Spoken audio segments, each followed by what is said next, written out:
Hello दोस्तों, जय मसीह की। एक बार फिर से आपका इस चैनल में स्वागत है। और इस चैनल में हम बाइबल की भविष्यवाणियों के बारे में विचार करते हैं, और न केवल बाइबल की सारी भविष्यवाणियां, लेकिन ये भविष्यवाणियां आज के समय में हमारी आंखों के सामने कैसे आ रही हैं, इन बातों के विषय पर भी विचार करते हैं।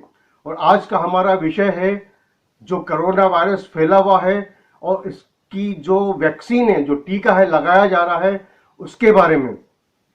लेकिन इसके पहले कि हम आज के इस विषय पर आएं, मैं आपको याद दिलाना चाहूंगा कि कृपया आप इस चैनल को लाइक करना और सब्सक्राइब करना और बेल आइकन को क्लिक करना ना भूलें, ताकि जब भी मैं कोई नया वीडियो अपलोड करूं तो उसका नोटिफिकेशन आपको तुरंत मिल जाए और आप कोई भी वीडियो मिस ना कर सकें। तो आइए हम आज के विषय पर आ जाते हैं। जय मसीह की, प्रेज द लॉर्ड। मेरा नाम राजेश है और मैं भोपाल से हूं, और मैं आपका एक बार फिर से इस चैनल में स्वागत करता हूं। दोस्तों, जैसा कि आपको मालूम है, एक बार फिर से कोरोना वायरस सारी दुनिया में फैल रहा है। कहीं दूसरी लहर है, कहीं तीसरी लहर है और कहीं चौथी लहर है। और जहां मैं रहता हूं भोपाल में, वहां भी समझ लीजिए आज लॉकडाउन है। कल तो ऑफिशियली लॉकडाउन था, सारा भोपाल बंद था। और आज होली के त्यौहार के कारण भी एक तरह से लॉकडाउन है। तो 48 घंटे का लॉकडाउन है, और उसमें रात का समय भी जोड़ दिया जाए तो करीब 60 घंटे का लॉकडाउन आप समझ लीजिए। और ये लॉकडाउन उस समय हुआ जबकि सारे भारत में लाखों और करोड़ों लोगों को वैक्सीन लगाई जा रही है। और न केवल ये वैक्सीन लगाई जा रही है, लेकिन इस वैक्सीन को लगाने के लिए अभी पिछले हफ्ते कुछ सरकारी अफसर मेरे घर तक आ गए और दरवाजा खटखटाकर पूछा कि आप वैक्सीन कब लगवा रहे हैं। दोस्तों, अब वैक्सीन के बारे में कई लोगों के मनों में कई प्रश्न हैं, कई भ्रांतियां हैं। क्या ये वैक्सीन सुरक्षित है? आपको मालूम होना चाहिए कि जो HIV वायरस है, जिससे एड्स होता है, वो भी एक वायरस से फैलता है। और 40 साल हो गए लेकिन उसकी कोई वैक्सीन नहीं बन सकी। लेकिन कोरोना वायरस की वैक्सीन 4 महीने में तैयार हो गई। इसलिए बहुत सारे लोग हैं जिनको इस वैक्सीन के ऊपर शंका है कि क्या ये वैक्सीन वाकई हमें कोरोना वायरस से बचाएगी, या इसके कुछ साइड इफेक्ट्स हो जाएंगे, या हम अच्छे होने के बजाय किसी और भयंकर बीमारी में पड़ जाएं। और यूरोप से भी कई ऐसे समाचार आए हैं कि ब्लड क्लॉटिंग के वहां पर उदाहरण पेश आए हैं। मैं नहीं जानता, मैं कोई वैज्ञानिक तो नहीं हूं, ना मैं कोई डॉक्टर हूं। मैं इसके बारे में आपको नहीं बता सकता।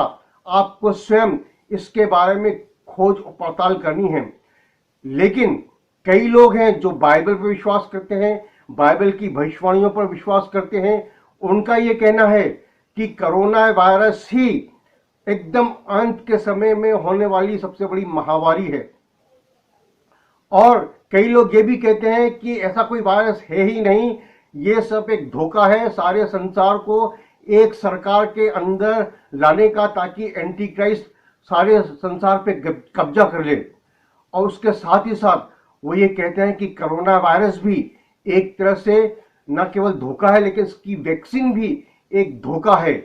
और कुछ लोग जो एलिट हैं, संसार पे जो शासन करना चाहते हैं, जान करके लोगों को ये कोरोना वायरस लगा रहे हैं, ताकि इससे पृथ्वी पे आबादी कम हो जाए और उनका राज्य ठीक से चल सके। और लोग कहते हैं कि कोरोना वायरस की ये जो वैक्सीन है, यही अंत के दिनों में एंटी क्राइस्ट का या क्रिस्ट विरोधी का जो छाप है वो बनेगी। लोगों को कोरोना वायरस लगा दिया जाएगा और उसके बाद उनको डिजिटल सर्टिफिकेट दिया जाएगा, जैसा कि मैंने पिछले वीडियो में भी आपको बताया था। और लोगों को वायरस का ये टीका लगाने के पहले अपने आप को एंटी क्राइस्ट को समर्पित करना होगा कि वही हमारा नेता है, वही हमारा ईश्वर है। और जो ऐसा नहीं मानेगा उसको टीका नहीं लगाया जाएगा। और जब टीका नहीं लगेगा तो आप किसी तरह का लेन देन ऑफलाइन या ऑनलाइन नहीं कर सकेंगे, और इस तरह से आप दुनिया के सारी मेन स्ट्रीम से अलग हो जाएंगे और आर्थिक रूप से बिल्कुल आप कंगाल हो जाएंगे। तो ये लोगों का मानना है। लेकिन अब क्या हो रहा है आप देखिए।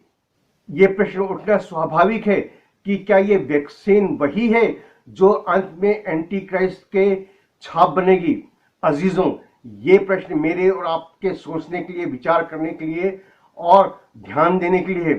यदि वैक्सीन लगाने की बात करें तो भारत में तो लाखों करोड़ों को वैक्सीन लग रही है, लेकिन यदि हम इजराइल की बात करें तो इजराइल ने अभी तक सबसे ज्यादा वैक्सीनेशन अपने देश में किया है और करीब करीब पूरे इजराइल को ही वैक्सीन लग चुकी है।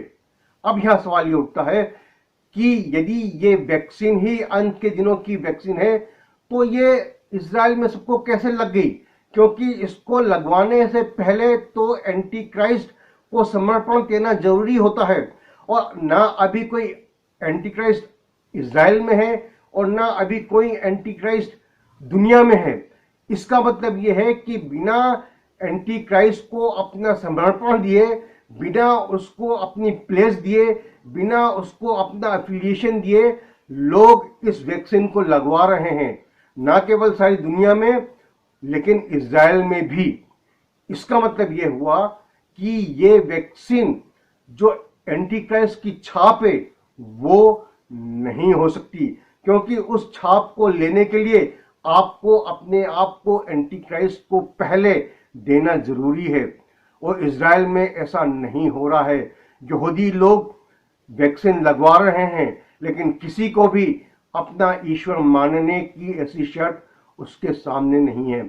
इसका मतलब यही हो सकता है कि फिलहाल जो वैक्सीन दुनिया में लगाई जा रही है वो एंटी क्राइस्ट की छाप नहीं है। हो सकता है ये वैक्सीन फेल हो जाए, कोरोना वायरस इससे भी कोई भयानक स्वरूप अख्तियार कर ले, या कोई आने वाले समय में कोई दूसरा वायरस आए और एक नई वैक्सीन आए और उस वैक्सीन को लगाने से पहले इजराइल में लोगों को एंटी क्राइस्ट को समर्पित करने के लिए जोर दिया जाए, जबरदस्ती की जाए और उन पर दबाव डाला जाए। लेकिन अभी यदि पूरे इजराइल में वैक्सीन लग गई है बिना किसी संसार के नेता को समर्पण किए हुए, तो इसका मतलब यही है कि ये जो वैक्सीन अभी लग रही है ये एंटी क्राइस्ट की छाप नहीं है। अब आप इसके बारे में क्या सोचते हैं ये आप नीचे कमेंट करके मुझे बताएं, लेकिन आपको मैं बताना चाहूंगा कि आप इस बारे में सतर्क रहें, पूरी गंभीरता से विचार करें, बाइबल का अध्ययन करें और जान लें कि अंत के समय में ठीक क्या होने वाला है और आप सुरक्षित रहें। लेकिन दोस्तों, ये कोरोना वायरस अंत का है या नहीं, ये वैक्सीन एंटी क्राइस्ट की छाप है या नहीं, मैं नहीं कह सकता, लेकिन ये मैं कह सकता हूं कि एंटी क्राइस्ट आने वाला है, लेकिन उसके पहले कलीसिया उठा ली जाएगी। मैं और आप जो प्रभु यीशु मसीह पर विश्वास करते हैं वो उठा लिए जाएंगे, लेकिन जो लोग प्रभु यीशु मसीह पर विश्वास नहीं करते, जिन्होंने अपना जीवन प्रभु यीशु मसीह को नहीं दिया है, वो यहीं रह जाएंगे और 7 साल का क्लेश और महाक्लेश का समय आएगा और उसी महाक्लेश के समय में एक नेता खड़ा होगा, एक सारी दुनिया पे शासन करने वाला खड़ा होगा और वही सारे लोगों के ऊपर दबाव डालेगा और जोर जबरदस्ती करेगा कि वो उसके नाम की छाप लें। अब वो छाप किस तरह से लगेगी? क्या वो कोई वैक्सीन होगी, किसी वायरस का इलाज होगा या किस तरह की होगी, ये मुझे नहीं पता, लेकिन ऐसा जरूर होगा। तो आप सावधान रहें। यदि आपने अभी तक अपना जीवन प्रभु यीशु मसीह को नहीं दिया है तो आज ही उसे अपना जीवन दें और सुरक्षित हो जाएं। परमेश्वर आपको आशीष दे। आमीन।